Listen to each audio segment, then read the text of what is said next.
most common question I get about robots is about vandalism. I could see that. And so what's the real answer? The real answer is it doesn't happen as often as people ask me the question. Like robots can complete deliveries at a better reliability rate than actually human couriers right now. And that like a small percentage of failure includes vandalism and everything else that could go wrong. Right. So I've always noticed this phenomenon that we have such a low opinion of ourselves for some reason. And I don't know where that comes from. Maybe it's Hollywood. Every apocalyptic movie, people are behaving the worst possible way. I remember when I first moved to Canada and there was some issue with the water, so everybody had to go get water from the store rather than like from the pipes. And people were so kind.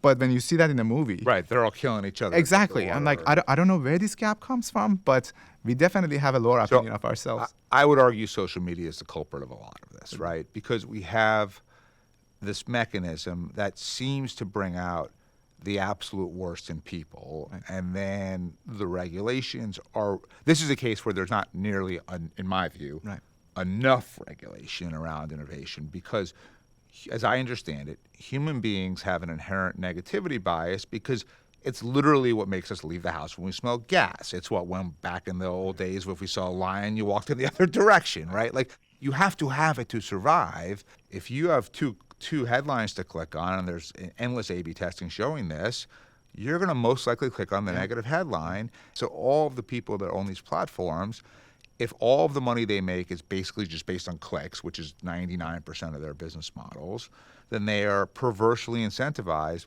to push the most toxic content towards people. And so we are seeing the worst stuff.